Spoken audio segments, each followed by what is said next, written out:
may nuyu it Issa mi nga xam ne ni moo nekk ci régie bi maanaam ci waañ wi bu image yi leere it moom la Clédor Sène tey ñoo yendu. waaw parce que tey dama décidé génne leen tuuti ci studio yi. parce que da ciy baax léeg-léeg bu ñu dem ci terrain bi woon téléspectateurs yi yenn réalités yi nga xam ne mënoo ko am in vitro. yenn réalité yi nga xam ne ni dafa jëm ci coowum suuf bi lëmbee Sénégal. donc nit dina sànq ñu ngi koy wax en off dina juddoo Dakar. yaroo Dakar. mais du mës a teg tànkam ci yenn ci ay bërëb. tey ànd nañ fa ak yow mais am na luñ fa gis li nga xam ne ni mën nañ jàpp ne lu jéggi dayoo la. mën nga revenir tuuti ci bërëb yooyu ñu teg suñu tànk tey. waaw c'est vrai que dafa concerner suuf dans un premier temps. mais xëy na beneen yoon dina concerner yeneen secteur d'activité. parce que pourquoi suuf parce que dañu nekk ci contexte boo xam ne. nit ñi dañu am émoi maanaam dañu am lu leen yéem ci li ñu découvrir ci mbuurkaat bi fa président demee. président Bassirou Diomaye. xam naa ni loolu normalul ay hectares yu ñuy caxatee séddoo ko ñi am ay plusieurs parcelles et cetera alors que population ayant droit yi amuñu. mu gis ni loolu dafa choqué Sénégalais yi. alors su ma xamee li ma xam une ville dans la ville. d'autant d'hectares que Mbourkat parce que li ñu visité tey ay centaines d'hectares la en réalité parce qu'on n'a même pas pu tout visiter d'immeubles nga xam ne ñu tabax la ba pare ça n'a rien à voir ak terrain vague terrain nu boo xam ne ay ñax nga fay gis je parle de Mbourkat donc emprise u aéroport bi zone de crash u aéroport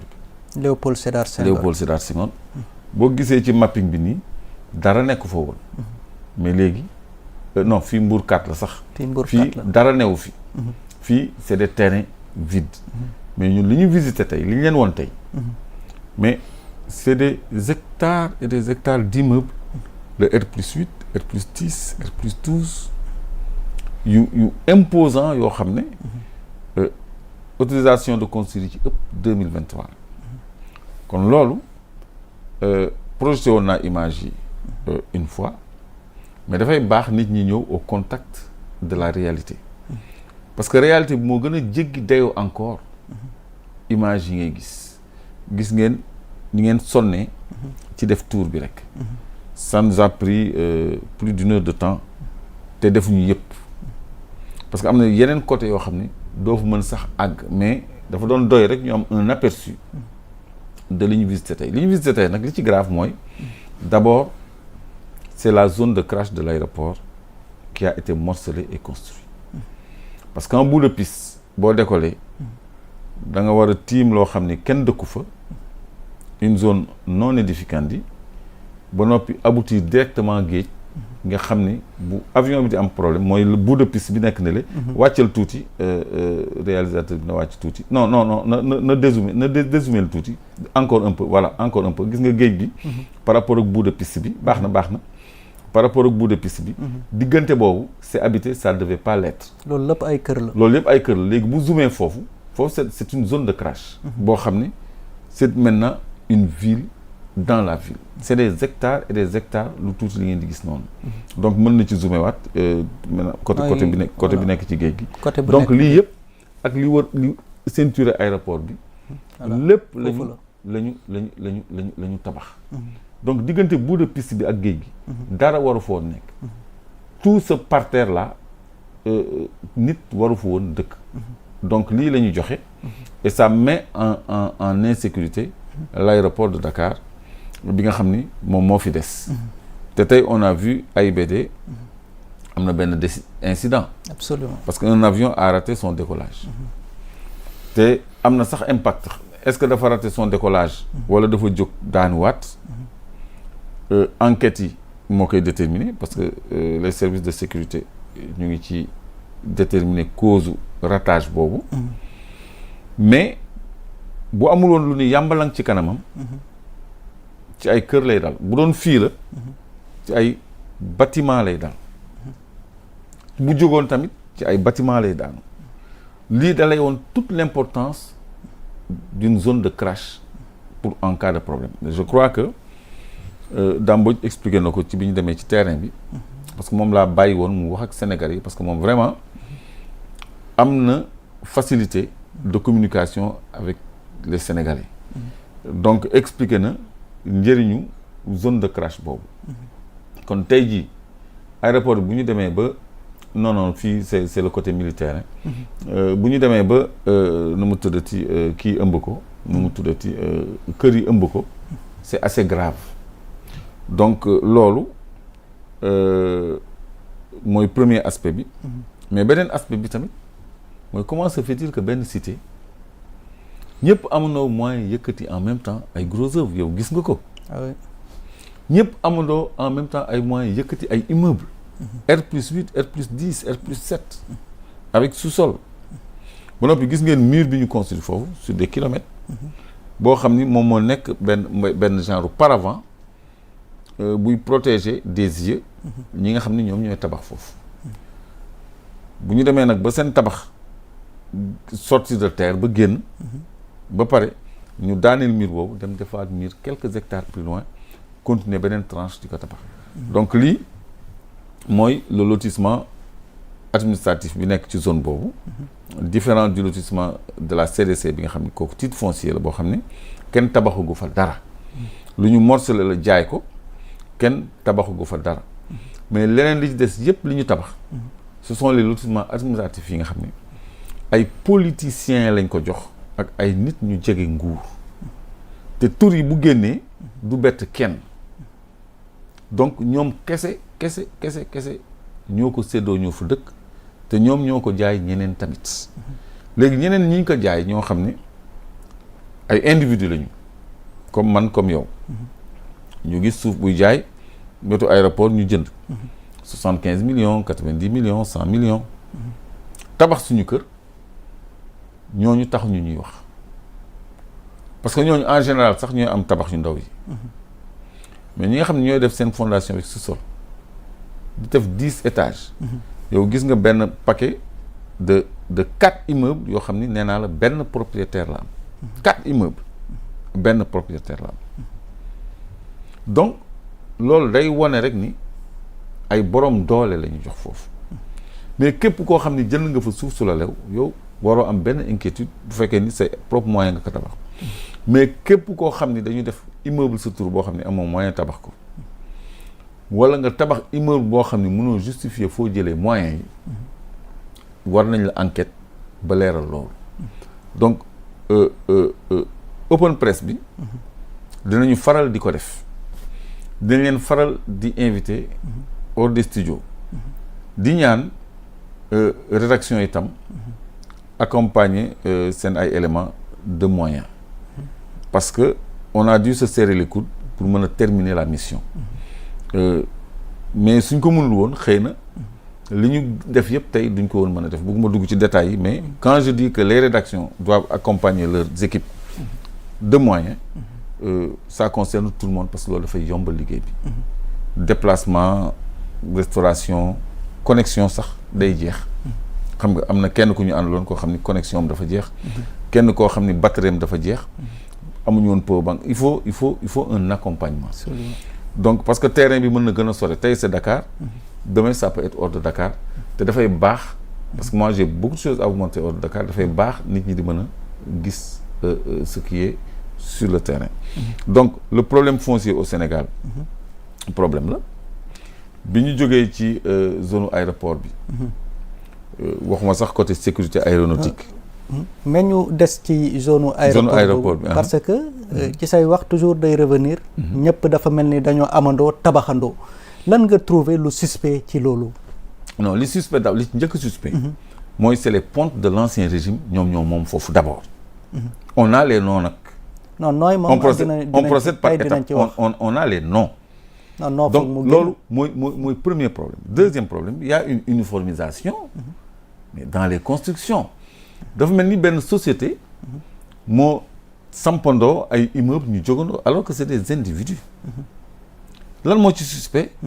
mais gisoo fenn pancarte wala tableau bu ñu wax maître d'œuvre tel architecte tel autorisation de construire numéro tant titre foncier numéro tant bureau de contrôle tel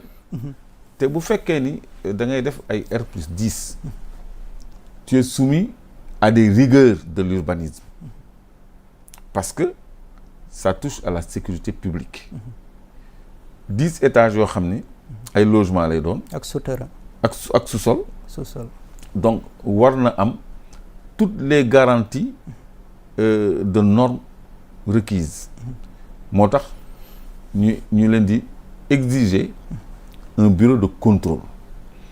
nga xam ni mooy contrôler les calculs de béton armé les ferrailllages l'occupation du sol et tout ça les structures ndax ça tient et tout ndax mën na tenir charge yi ñu koy teg ak yooyu yëpp il y a un bureau de contrôle qui vérifie tout ça ci immeuble yi donc loolu gisoo ko fenn ñu affiché ko c'est pas suspect ça c'est même anormal parce que loolu code de l'urbanisme mayewu ko booy tabax immeuble da ngay teg tableau wax kan mooy tabax kan lay tabaxal maître d'œuvre et maître d'ouvrage bureau de contrôle autorisation de construire et cetera donc loolu yëpp dafa doon loo xam ni dañ ko war a xam projet de construction R+X dañ ko ciy def loolu moo normal donc kenn laa gis mu def ko fa bon je vais lâcher son nom parce que ci reportage bi nee naa y a une ancienne candidate à l'élection présidentielle mooy tabax immeuble bi immeuble boobu ma leen wanoon en fait c'est Rose Wardini moom elle a mis son nom elle a mis la photo de son immeuble sur une bâche ba noppi mu ngi tabax loolu noonu la ñëpp waroon a def mais moom elle a construit sur l'ancienne piste la piste numéro 4 04 ci la tabax mais au moins def na loolu donc loolu ñëpp loolu la ñu waroon def pour mu doon affaire bu leer donc li ci suspect loolu bokk na ci uniformisation construction yi bokk na ci ñëpp amandoo xaalis ñëpp yëkkatindoo ñëpp tolloo presque même niveau achèvement gros œuvre wala finition donc loolu je crois que c'est plus que suspect sur des hectares et des hectares et des hectares ñëpp tabaxandoo c'est des hectares qu'on a visité Mbissane ci diirub 1 an waaw diggante 2023 ak 2024 te terrain yooyu yàgg nañ fi te kenn tabaxu ko c'est-à-dire bu ñu waxantee dëgg rek il y avait l'objectif horizon 2035 ñun dégg ngeen ñu doon plaider horizon 2035 ñoom foog nañ ni foogoon nañ ni mënoon nañ fi maintenir ba 2035 suñu xamoon ni nguur gi da leen di échapper terrain yi dañ koy jaay dem seen yoon duñ ko tabax ay immeuble parce que ñoom tabax nañ ci am na ci nag xam naa ci un ancien directeur du COUD boo xam ne tabax bu modeste la tabax moom R+2 la tabax xam nga mais am na ñoo xam ne immeuble la ñu tabax te gars yi ñu ngi woote rek parce que on a secoué le cocotier parce que ça va poser un problème parce que ñun li ñu jublu ci lii mooy ñëpp xam ampleur spoliation wu teeru aéroport bi ak ni ñu mettre en insécurité la navigation aérienne dans Dakar parce que aéroport bi su fekkee ni continuer na obéir aux normes de navigation aérienne ce sera pas pour longtemps parce que gars yi dañoo tabax ba ci piste bi piste da ngay il faut nga expliquer lan mooy piste maanaam fu avion yi piste mooy fi avion bi di teer wala fu muy naawee fu muy décoller wala fu muy teeree léegi il faut dire qu'il y a plusieurs pistes am na ay pistes yoo xam ne dañ ko rayer doxatul léegi benn piste la ñu garder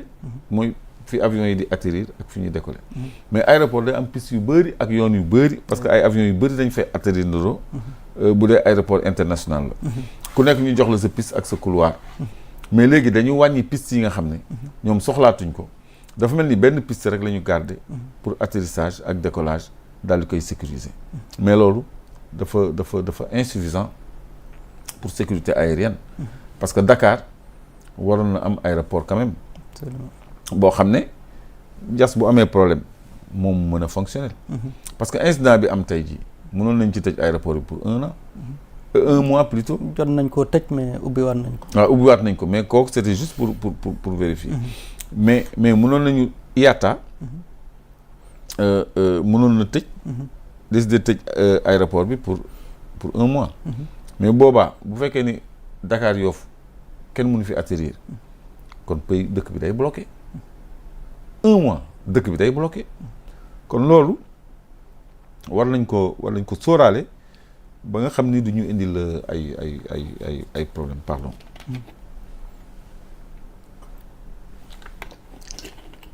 donc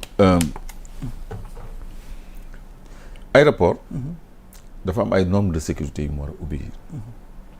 te yàlla bëgg nañu de parce que au moment où on en parle ñoo am benn incident bu ko illustré léegi vol intérieur yi ak vol sous-régionaux yi